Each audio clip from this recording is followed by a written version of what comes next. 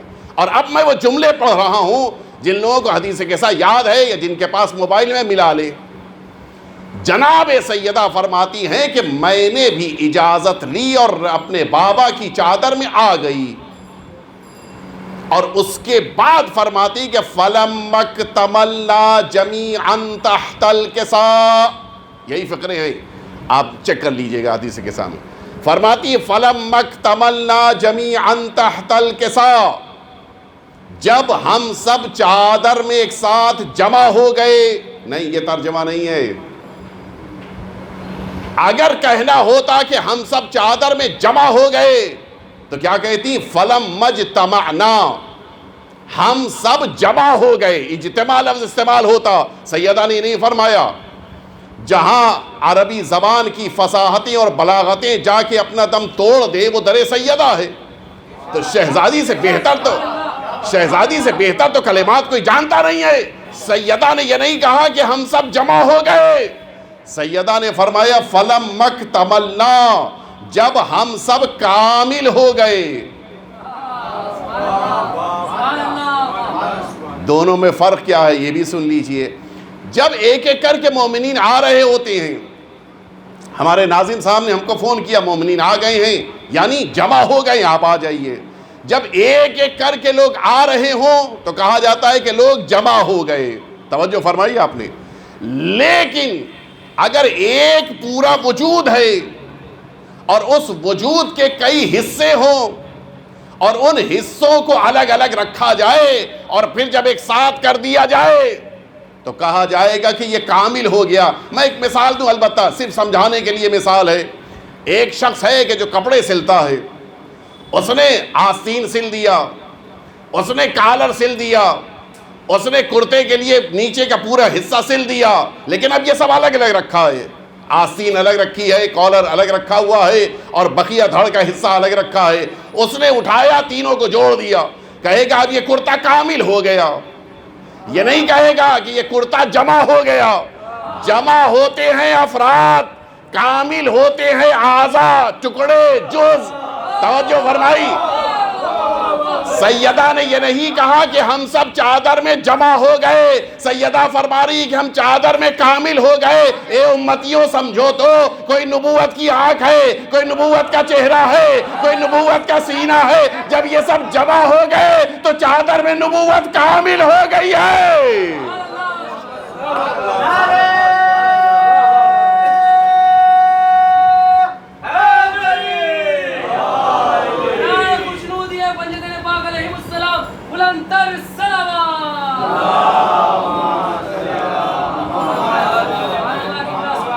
سیدہ کے وجود کی برکت یہ ہے کہ جیسے ہی سیدہ آ گئیں یہ نبوت کامل ہو گئی ہے. اور اسی لیے سیدہ کے بغیر ممکن نہیں ہے کہ کوئی یا رسول اللہ کا نعرہ بلند کرے. سیدہ کو آواز دو تو رسول اللہ ملیں گے, اور اگر سیدہ کو آواز نہیں دی تو رسول بھی نہیں ملیں گے. بات آ گئی ہے, نہیں پتا کہ میری آواز کہاں تک جا رہی ہے, مجھے خبر نہیں ہے, لیکن پھر بھی میں بڑی احتیاط سے لفظیں ادا کر رہا ہوں. شاید آپ کے ذہن متوجہ ہو جائیں. اگر متوجہ ہو جائیے گا تو بتا دیجئے گا, نہیں متوجہ ہوئیے گا تو بعد میں سمجھا دیں گے.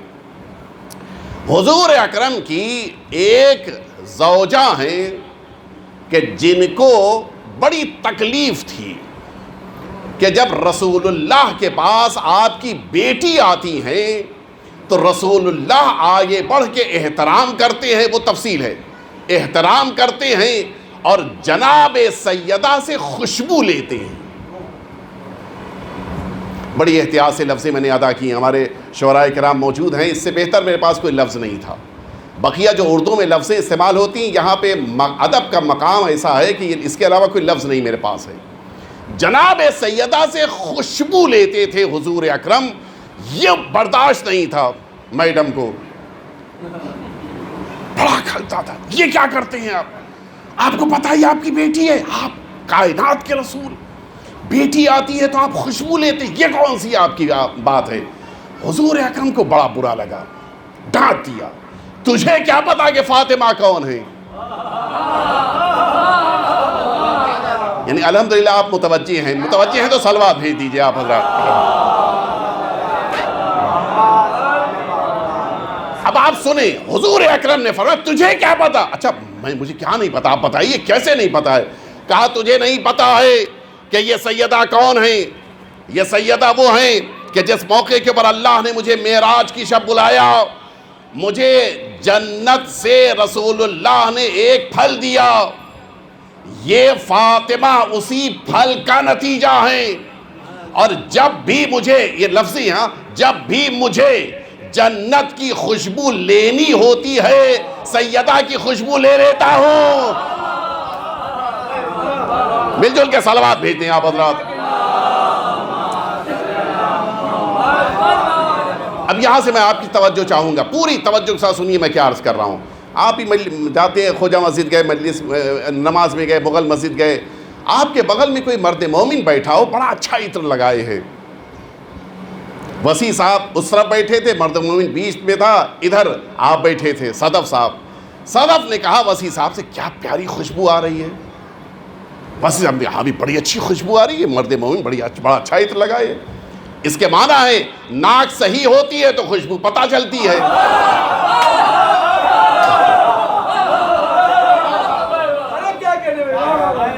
اور اگر نہ پتہ چلے تو کیا ہوگا بھائی؟ کیا فرماتے ہیں آپ حضرات؟ اگر نہ پتہ چلے تو یہ کہا جائے گا بھائی نزلہ ہے، زکام ہے، ناک بند ہے۔ لیکن اگر مسئلہ 1-2 دن کا ہو تب تو کہا جائے گا کہ بھائی ناک بند ہے، لیکن اگر پرماننٹ بند ہو تو اس کے معنی یہ ہے کہ یہ پرماننٹ پرابلم ناک میں نہیں ہے، بلکہ کوئی بڑی مشکل ہے کہ جس کی وجہ سے یہ جنت کی خوشبو نہیں مل رہی ہے۔ نہیں، شاید آپ ہمارے ساتھ نہیں ہیں بھئی، کوئی ایسی بڑی پرابلم ہے کہ جس کی وجہ سے جنت، بھئی اگر خوشبو ہے تو جیسے یہ 2 برادر بیٹھے تھے، بیچ میں ایک مومن بیٹھا تھا، ان دونوں کو پتہ چل رہا تھا، لیکن اگر نہیں پتہ چل رہا ہے تو کوئی پرابلم ہے، اور اگر ہمیشہ نہیں پتہ چل رہا ہے تو اس کے معنی ہے کیونکہ پرماننٹ پرابلم ہے۔ وہ پرماننٹ پرابلم ہے کیا؟ پوری توجہ رہے، وہ ہے کون سی پرابلم کہ سیدہ کی خوشبو نہیں مل رہی ہے؟ کہا بس ایک پرابلم ہے، سیدہ کی خوشبو کوئی عام خوشبو نہیں ہے، یہ جنت کی خوشبو ہے۔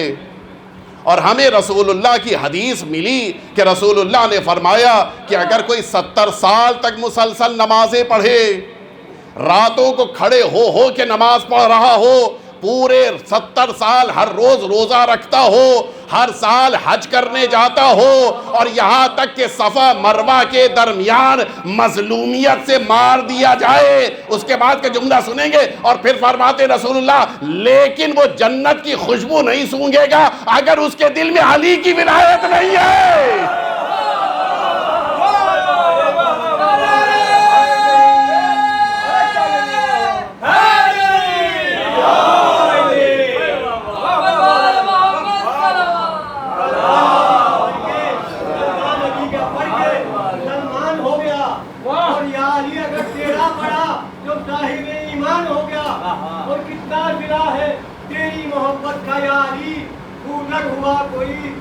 سلمان ہو گیا۔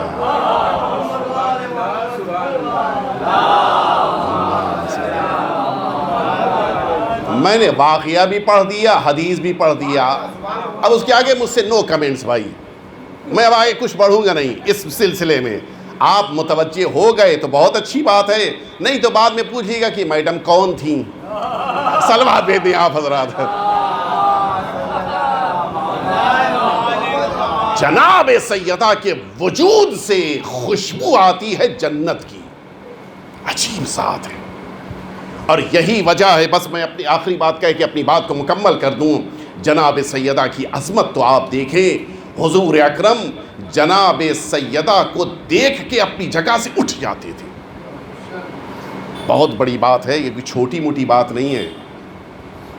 کبھی آپ نے سوچا کیوں حضور اکرم بقیہ بھی، اچھا ایسا نہیں ہے، پوری حیات پیغمبر کو آپ دیکھ لیجئے، کسی کو دیکھ کے رسول اللہ اٹھ کے کھڑے نہیں، صرف ایک واقعے میں کھڑے، وہ بھی خاص واقعہ ہے کہ جس کے لیے مصلحت تھی لہٰذا وہ کھڑے ہونے کا احترام کے لیے نہیں کھڑے ہوئے ہیں، کوئی اور وجہ تھی، وہ ایک تفصیلی گفتگو ہے، مجھے اس میں نہیں آنا ہے۔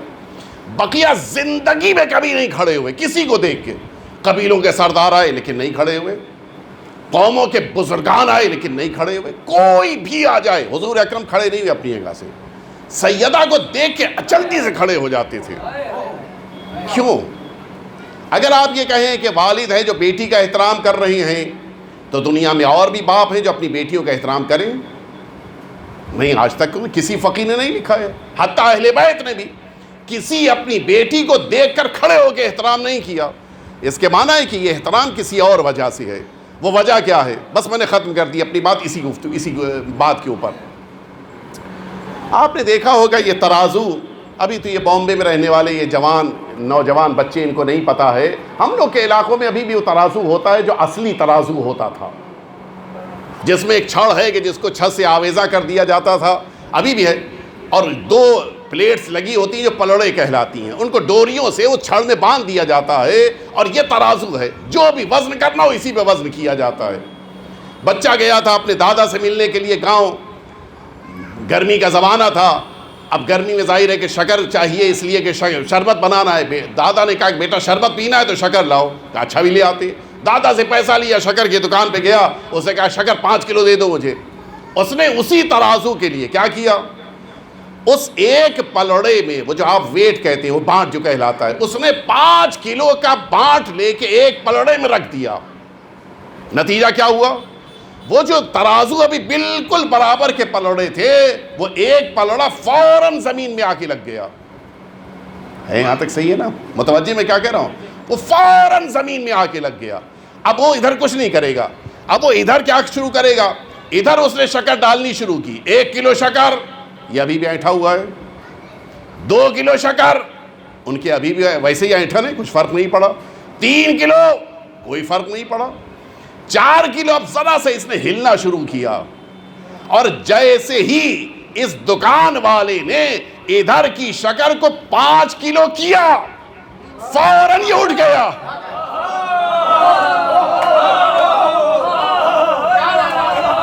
ابھی کیوں اٹھا بھائی؟ ابھی تک کیوں نہیں اٹھا تھا؟ کہا یہ تب اٹھا ہے جب اس کو اس کا ہم وزن مل گیا ہے۔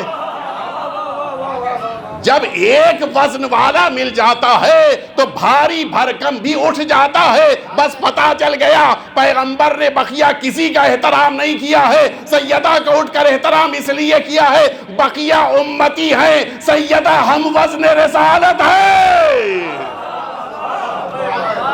صلوات بیت محمد وآل محمد۔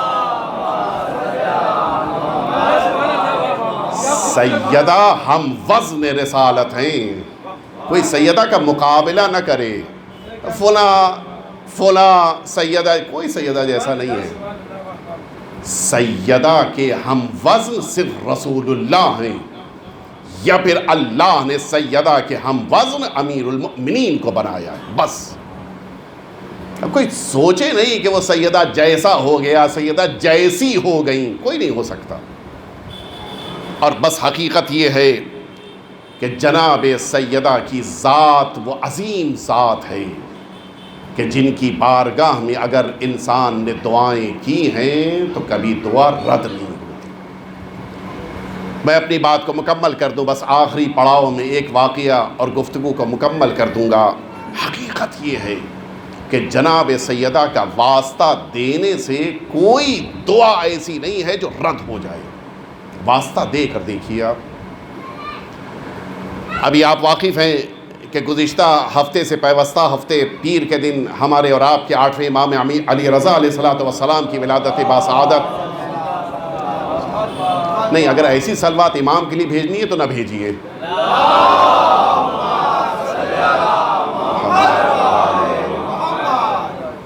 آپ کی ولادت باسعادت گزری اور 2 دن کے بعد یعنی سنیچر کو ایک روایت کے مطابق مولا ہی کی شہادت کی تاریخ ہے، تو ہم ولادت اور شہادت کے درمیان یہ مجلس آپ کے درمیان گفتگو کر رہے ہیں، لہٰذا 8ویں امام کا ذکر ضرور ہونا چاہیے۔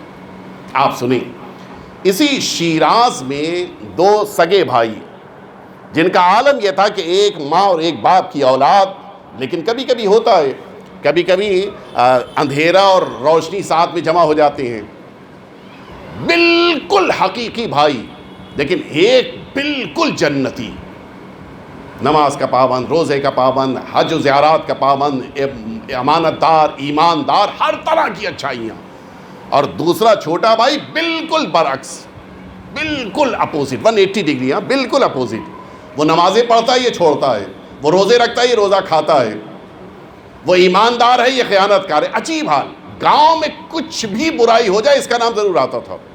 مائیں بچوں سے کہتی تھیں کہ آج پڑھ لکھ لو، اچھے بن جاؤ، ورنہ اس کے جیسے بنو گے، یہ حال تھا اس کا۔ اتنا برا، اتنا بیڈ کیریکٹر کا انسان۔ اس زمانے میں ابھی بھی ہوتا ہے، ایرانی معمولاً زیارت پر اکیلے نہیں جاتے، ان کا ایک خاص مزاج ہے، وہ قافلے کے ساتھ جاتے ہیں۔ اس زمانے میں جب یہ قافلے جاتے تھے زیارت کے لیے تو پورا گاؤں چھوڑنے آتا تھا، ابھی بھی ہے بعض علاقوں میں جب جاتے ہیں زیارت کرنے کے لیے لوگ تو پورا گاؤں چھوڑنے رخصت کرنے آتا ہے۔ اس سال جو 8ویں امام کی زیارت کرنے کے لیے قافلہ جا رہا تھا، اس قافلے میں بڑے بھائی نے بھی نام لکھایا تھا، اور ساری تیاریاں ہو چکی تھی، پورا گاؤں تیاری کرنے کے بعد اب جو بارڈر تک، سرحد تک گاؤں کے چھوڑنے کے لیے پورا گاؤں آیا، تو بڑے بھائی کو چھوڑنے چھوٹا بھائی بھی آیا۔ ابھی کچھ بھی ہے، شیعہ تو ہیں کہ وہ زیارت پہ جا رہا ہے، میں بھی اس کو چھوڑنے جاؤں گا بارڈر تک۔ اچانک، اچھا کس کے دل میں کب کون سی کرن چمک جائے، کون سی شمع روشن ہو جائے، کچھ نہیں کہا جا سکتا۔ چھوٹے بھائی نے کہا اپنے بڑے بھائی سے کہ کیا ہم دونوں ایک ماں باپ کی اولاد نہیں ہے؟ کہا کیوں نہیں، کیا بات کر رہے ہیں، بالکل حقیقی بھائی ہیں ہم لوگ، ماں باپ ایک ہیں۔ کہا ہم دونوں کیا شیعہ نہیں ہیں؟ کیا بالکل، تم بھی شیعہ میں بھی شیعہ۔ کہا اگر ہم دونوں شیعہ ہیں تو صرف تم کیوں زیارت پہ جا رہے ہو؟ کہا کون سی بڑی بات، اگلی دفعہ ٹور جائے گا، تم چلے آنا اس میں۔ کہا نہیں یہ سب کچھ۔ اچھا آپ جانتے ہیں جو ذرا سا بگڑے مزاج کے ہوتے ہیں وہ ضدی مزاج کے بھی ہوتے ہیں، دیکھا ہوگا آپ نے۔ یہ سب نہیں کہ اگلے ٹور پہ جانا ہے، جاؤں گا تو اسی دفعہ جاؤں گا۔ کبھی آج کا دور تو نہیں ہے کہ اے ٹی ایم کارڈ لے لیا اور کریڈٹ کارڈ لے لیا، راستے میں سب خریداری کر لیا آپ نے۔ اس زمانے میں تو کھانا بھی لے آنا پڑتا تھا ساتھ میں، راستے میں کوئی ہوٹل، کوئی ڈھابا تو نہیں ہوتا تھا، کپڑا لے آنا ہے، کھانا لے آنا ہے، سواری ہونی چاہیے، ایک عجیب تیاری۔ کہ کیسے جاؤ گے؟ کہ میں یہ سب کچھ نہیں جانتا، تم جا رہے ہو تو مجھ کو بھی جانا ہے۔ اتنا اصرار کیا کہ بڑے بھائی نے کہا چلو ٹھیک ہے بھائی، ہم دونوں کی عمروں میں 1 ہی سال کا فرق ہے، ہمارا کپڑا تم پہن لینا، ہمارا کھانا تم کھا لینا، ہماری سواری میں تم بیٹھ جانا، چلو تم بھی چلو زیارت کے لیے۔ اچھا بھائی، اب بڑا بھائی تو راضی ہو گیا، اور اب کہا بھی قافلہ بڑھاؤ۔ پورا گاؤں جن کو زیارت پہ جانا تھا وہ سب رک گئے، کہا نہیں ہم نہیں جائیں گے۔ کیوں؟ کہ اس بدماش کے ساتھ زیارت پہ جائیں گے، دنیا ہنسے گی ہمارے اوپر، کوئی نہیں ملا تھا اس کو لے کے آئے ہو زیارت پہ، ہم نہیں جائیں گے۔ کبھی انسان کو اپنے کردار پر غرور نہیں کرنا چاہیے۔ کس کو کب اللہ ہدایت دے دے ہمیں نہیں پتہ ہے۔ ہمیں اپنی نمازیں دکھائی دے رہی ہیں، لیکن دوسرے مومن کے دل میں چھپے ہوئے راز کو اللہ جانتا ہے۔ کبھی اپنے پر ناز نہیں کرنا چاہیے۔ اب بڑا بھائی سمجھا رہا ہے کہ بھائی میں ذمہ داری لیتا ہوں، یہ نہیں ستائے گا، میں ذمہ داری لیتا ہوں کہ یہ اپنے کو بدل دے گا، ساری باتیں، گاؤں تیاری نہیں، بڑی مشکلوں سے سب کو راضی کیا کہ بھئی کچھ ہوگا میں ذمہ دار ہوں، کچھ تکلیف ہوگی میں ذمہ دار ہوں۔ بڑی مشکل سے یہ سب راضی ہوئے۔ اب جو قافلہ بڑھا تو ظاہر ہے کہ مزاج تو نہیں بدلے گا، چاہے انسان لندن جا رہا ہو یا زیارت پہ جا رہا ہو، مزاج تو نہیں بدلے گا، راستے میں ستانے کا مزاج وہی ہے، کہیں ان کی روٹی لے لی، کہیں ان کا کپڑا لے لیا، عجیب۔ اب سب سے معافی مانگ رہا ہے، راستے بھر پریشان ہے، بھائی کو سمجھاتا ہے، قافلے والوں کو سمجھاتا ہے، ایک عجیب منظر۔ یہاں تک کہ یہ لوگ بالکل مشہد مقدس کے قریب پہنچ گئے، اور اب جو آخری رات تھی، دوپہر سے صبح سے سفر کرتے تھے رات تک، رات میں رکتے تھے اور پھر اگلی صبح میں سفر کرتے تھے، بس اتنا فاصلہ باقی کہ صبح میں اٹھیں گے، نماز صبح کے بعد چلیں گے تو دوپہر کی نماز مشہد میں جا کر پڑھیں گے، ظہر، بس اتنا فاصلہ باقی تھا، رکے تھے رات میں۔ چھوٹے بھائی کی طبیعت خراب ہوئی، اللہ کا انتظام، اور اب طبیعت ایسی بگڑنی شروع ہوئی کہ جب تک پاس کے گاؤں سے کوئی طبیب، کوئی ڈاکٹر بلایا جائے، چھوٹے بھائی کا انتقال ہو گیا۔ اب تو بڑے بھائی کے لیے بڑی عجیب مشکل ہے، چھوٹا بھائی کیا کریں اس کے ساتھ؟ اچھا سارے قافلے والے کہنے یہیں پہ دفن کر دو، چھٹی، فرصت ملی، اس سے نجات ملی۔ اس نے کہا نہیں کہ یہ نہیں ہو سکتا، گاؤں سے نکلے تھے زیارت کے لیے، ہم اس کو یہاں دفنا کے نہیں جائیں گے، غسل دو، کفن پہناؤ، لے کے چلیں گے اس کو۔ اس زمانے میں لے کے جانا بھی بڑا مشکل کام ہوتا تھا، یعنی لے کے جائیں گے کیسے بھی ہو، سواری پہ باندھیں گے، لے کے جائیں گے۔ کہا لوگوں نے چلو بھائی ٹھیک ہے آخری کام یہ بھی کر دیتے ہیں. غسل دیا گیا, کفن پہنایا گیا, جو کچھ کپڑے تھے انہی کے ذریعے سے لے کے چلے مشہد مقدس کی طرف گئے. جو خاص طریقہ ہے ایرانیوں کا کہ 3 چکر زری کے کرائے جاتے ہیں, مولا کی زری کے پاس لائے, 3 چکر دلائے اور اس کے بعد لے جا کے قریب ترین جو مشہد کا ایک قبرستان تھا اس میں دفن کر دیا. بڑے بھائی نے آ کر 8ویں امام سے التماس کی, مولا یہ میرا چھوٹا بھائی میں آپ کے پاس لے کے آیا تھا, مجھے نہیں پتا کہ وہ اس وقت کیسا ہے, کس عالم میں ہے, لیکن آپ پہ بھروسہ ہے, آپ امام رؤوف ہیں, مولا مجھے بتا دیجئے کہ میرا بھائی کس حالت میں ہے. سنیں گے آپ, رات میں اس بڑے بھائی نے خواب میں دیکھا کہ چھوٹا بھائی آیا بہترین خلعت, بہترین لباس کے ساتھ. اچھا اب چھوٹے بھائی کو بڑے بھائی سے بہتر کون پہچانتا ہے؟ بڑے بھائی نے کہا کہ دیکھو تمہارا لباس بتا رہا ہے کہ تم بڑی آرام دہ زندگی پائے ہو, لیکن ہوا کیا, کیسے مل گئی؟ کہ حقیقت تو بس یہ اتنی ہے کہ اگر تم نہ ہوتے تو میں تو سیدھے جہنم میں. کیوں, کیا ہو گیا؟ کہ وہ جو تم مجھ کو مشہد لے کے آ گئے اور مولا کے حرم میں تم نے زری کے طواف کرا دیا, اسی سے مجھے نجات ملی ہے. کہ کیا ہو گیا تھا؟ کہ تم لوگوں کو تو نہیں پتا ہے, میرے انتقال کرتے ہی اللہ نے 2 فرشتوں کو مجھ پر معین کر دیا جو مسلسل عذاب کر رہے تھے. کہ وہ جو تم لوگ مجھے غسل دے رہے تھے وہ پانی تمہارے لیے نارمل تھا, میرے لیے شدید کھولتا ہوا پانی تھا, بدن سے لگ رہا تھا کہ گوشت علیحدہ ہوا, یہ عذاب تھا میرے لیے. کہ تم سب نے مجھے کفن پہنایا, وہ کفن تمہارے لیے کپڑا تھا, میرے لیے منو بوجھ بن گیا تھا, میں دبا تھا اس کے نیچے. یہ عالم تھا عذاب کا مجھ پہ, مسلسل عذاب, مسلسل گرز پڑ رہی. کہ یہاں تک کہ تم لوگ مجھے لے کے 8ویں امام کے حرم کے پاس آئے, اور اب جب ان 2 فرشتوں نے دیکھا کہ تم لوگ مجھے حرم میں لے کے داخل ہو رہے ہو, ان فرشتوں نے کہا کہ اندر جا رہے ہو جاؤ, اب یہاں سے عذاب نہیں کریں گے ہم, واپس آؤ, یہیں سے پھر عذاب شروع ہوگا, پھر عذاب. کہ میں اس امید کے ساتھ کہ چلوں مولا کے پاس شاید کوئی راستہ نکل آئے, کہ جس موقع کے اوپر زری کے پاس مجھے لے کر تم لوگ بڑھ رہے تھے, اچانک ایک آواز آنی شروع ہوئی کہ امام رؤوف ہے, اگر اس عذاب سے خود کو بچانا ہے تو امام سے التماس کرو, امام تمہیں بخشوا دے گا. کہتا ہے کہ جب تم لوگ مجھے میرے تابوت کو لے کے اندر داخل ہوئے تو میں نے ڈھونڈا میری اپنی نگاہوں سے کہ امام کہاں ہیں. دیکھا امام زری کے پاس کرسی پہ تشریف فرما ہے, اور جیسے ہی میرا جنازہ اندر داخل ہوا, مولا نے غصے میں میری طرف دیکھ کے اپنا چہرہ گھما لیا. تب میرے لیے تو سب سے بڑا عذاب یہی تھا, میرا امام مجھ سے ناراض ہو, اس سے بڑی کیا چیز ہو سکتی ہے. کہ میری امیدوں پہ پورا پانی پھر گیا. کہ وہ پہلا چکر تم سب نے مکمل کیا, امام کے بغل سے گزرا میں, میرا جنازہ گزرا, امام نے دیکھا نہیں مجھے, اتنا غصہ تھا امام. دوسرا چکر بھی مکمل ہوا, پھر بھی امام نے نہیں دیکھا.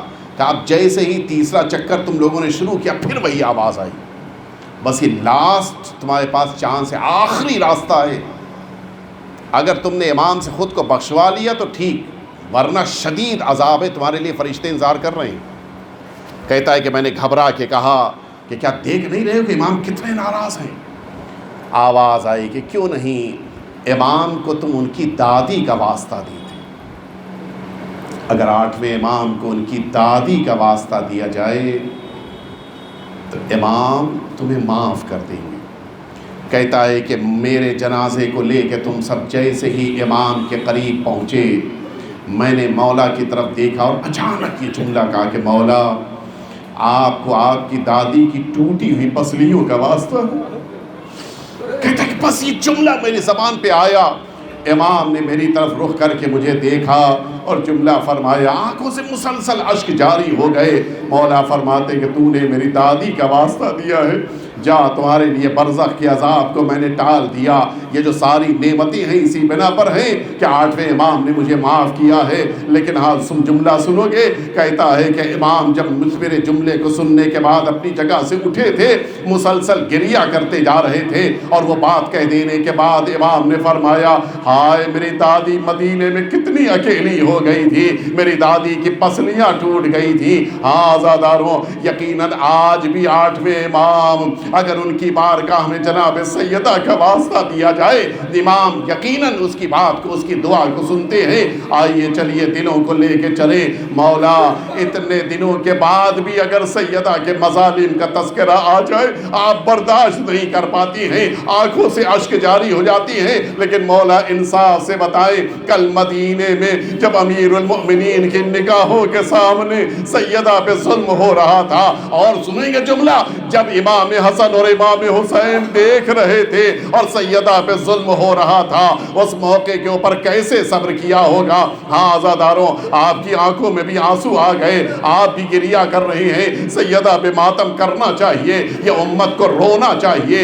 سیدہ اس امت کی ماں ہیں، سیدہ کے لیے سب سے زیادہ گریہ ہونا چاہیے، لیکن ایک جملہ کہنے کو دل چاہتا ہے، اے سیدہ اس مدینے میں آپ بڑی مظلومہ تھی، آپ کا پہلو شکستہ ہو گیا تھا، آپ کا بدن لہو لہان ہو گیا تھا، لیکن اے بی بی آپ جس موقع کے اوپر دربار میں گئی تھی آپ کے سر پہ ردا موجود تھی، آپ جب دربار میں گئی تھی آپ کے ہاتھ کھلے ہوئے تھے، آپ جب دربار میں گئی تھی تو وہ مسجد تھی جس میں اصحاب رسول بیٹھے تھے، لیکن ہائے آپ کی بیٹی زینب اب جو شام کے دربار میں داخل ہو رہی ہے، دونوں ہاتھ پسے گردن بدے ہیں۔ سنیں گے عزاداروں، ظلم کی انتہا یہ ہے زینب کے سر پہ ردا بھی نہیں ہے، اور عالم یہ ہے کہ وہ 70,000 کرسی نشی بیٹھے ہوئے ہیں کہ جو اسلام کے دشمن ہیں۔ سیدہ کی بیٹی کو ان مظلوم ظالموں کے درمیان جانا پڑا۔ ہاں عزاداروں، آپ گریہ کر رہے ہیں، سیدہ نے بھی ماتم کیا، سیدہ نے بھی گریہ کیا، لیکن کس کے لیے ماتم کیا؟ امیر المؤمنین کے لیے ماتم کیا، امام حسن کے لیے ماتم کیا، امام حسین کے لیے گریہ کیا۔ جناب سیدہ کہتی ہیں، اے بیٹی زینب میں دنیا سے جا رہی ہوں، لیکن میری وصیت یہ ہے کہ یہ دونوں میرے بیٹے میرے بعد گریہ کریں گے۔ دیکھو زینب، کونی لہما امان، ان دو بیٹوں کے لیے ماں بن جانا، یہ سیدہ کی تمنا تھی کہ یہ دو بیٹوں کے لیے زینب ماں کا کردار ادا کرے۔ شاید یہی وجہ ہے کربلا میں حسین جب بھی کسی مصیبت میں آتے تھے زینب کے پاس آ جاتے تھے، اے بہن زینب میرا حبیب قتل ہو گیا، زہیر ابن قین قتل ہو گئے، اے زینب میرا اکبر بھی قتل ہو گیا، اے بہن زینب میرے عون اور محمد بھی قتل ہو گئے، اے بہن زینب میرے قاسم کے جسم کے اوپر گھوڑے دوڑ گئے۔ ساری شہادت کی خبریں حسین نے زینب تک پہنچائی، لیکن وہ موقع بھی آیا اب جب زینب خبر لینے کے لیے خیمے سے نکلی ہے، دشمنوں کے نرغے میں حسین کو اس عالم میں دیکھا، کوئی نیزے چبھو رہا تھا، کوئی تیر برسا رہا تھا، کوئی تلوار چلا رہا تھا، ارے جس کے پاس کچھ نہ تھا وہ اکیلے حسین پر پتھر برسا رہا تھا۔ اے زینب اپنے حسین کو دشمنوں سے بچا لیجیے۔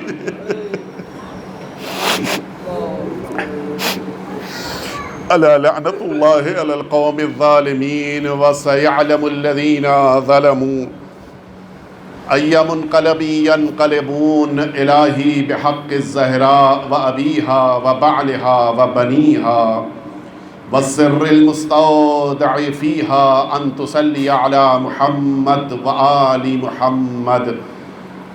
پروردگار ہم سبھی کے آقا اور مولا کے ظہور میں تعجیل فرما۔ پروردگار ہم سبھی کو حضرت کے رکاب میں شہادت نصیب فرما۔ پروردگار وہ تمام مؤمنین اور مؤمنات جو اس دنیا سے اٹھ گئے ان سبھی کو اہل بیت اطہار کا مہمان قرار فرما۔ بالخصوص جس مرد مومن کے اصال ثواب کی مجلس ہے، پروردگار اس مؤمن کو اہل بیت اطہار بالخصوص امام حسین کا مہمان قرار فرما۔ پروردگار وہ تمام مؤمنین جو اس مرحوم کے خاندان کے ان سبھی کے درجات کو بلند سے بلند تر فرما۔ پروردگار ان شہدائے ایران کے درجات کو بھی بلند سے بلند تر فرما۔ پروردگار وہ تمام مؤمنین اور مؤمنات جو بیمار ہیں انہیں شفائے کامل و عاجل عطا فرما۔ پروردگار جن کے دلوں میں زیارتوں کا شوق ہے، بالخصوص امام حسین اور امام رضا علیہ السلام کی زیارت کا شوق ہے، پروردگار ان تمام مؤمنین کو یہ سعادت عطا فرما۔ جو مؤمنین پریشان حال ہیں ان کی پریشانیوں کو دور فرما۔ ربنا تقبل منا انک انت السمیع العلیم